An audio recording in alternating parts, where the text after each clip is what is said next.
આજ રોજ સામાજિક આગેવાનોની હાજરીમાં ગ્રામજનો દ્વારા ઝાલોદ તાલુકા વિકાસ અધિકારીને રજૂઆત કરવામાં આવી। ઝાલોદ તાલુકામાં પ્રધાનમંત્રી આવાસ યોજનાનું સર્વે ચાલી રહ્યું છે, ત્યારે ઝાલોદ તાલુકાની વિભાજિત અંદાજિત 30 જેટલી ગ્રામ પંચાયતમાં હજુ સુધી સર્વેની કામગીરી ચાલુ ન થતાં ઝાલોદ તાલુકાના સામાજિક આગેવાનો દ્વારા ઝાલોદ તાલુકા વિકાસ અધિકારીને આવેદનપત્ર આપીને રજૂઆત કરવામાં આવી હતી કે હાલમાં સરકાર દ્વારા પ્રધાનમંત્રી આવાસ યોજનાની સર્વેની કામગીરી ચાલી રહી છે, પરંતુ ઝાલોદ તાલુકાની કેટલીક પંચાયતોમાં સર્વેની કામગીરી ચાલુ જ નથી કરવામાં આવી, જેમ કે કદવાલની વિભાજિત પંચાયતો, કાળી મહુડીની તેમજ ગામડી જેવી ઘણી પંચાયતોમાં સર્વેની કામગીરી ચાલુ કરવામાં આવી નથી। તો આ પંચાયતોને વહેલી તકે સર્વે ચાલુ કરવામાં આવે અને તારીખ પૂર્ણ ન થાય તે પહેલા સર્વેની કામગીરી પૂર્ણ કરવા માટે રજૂઆત કરવામાં આવી હતી।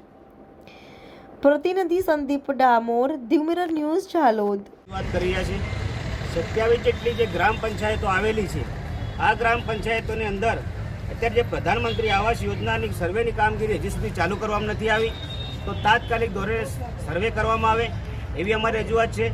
સાથે અલગ અલગ ગ્રામજનોની એવી પણ રજૂઆત છે કે જ્યાં પણ સર્વે કરી રહ્યા છે ત્યાં કંઈક પૈસા લેવામાં આવે છે, તો આ પણ જે પૈસા લેવામાં આવે જવાબદાર અધિકારીઓ દ્વારા એ પૈસા ન લેવામાં આવે એના માટે રજૂઆત છે।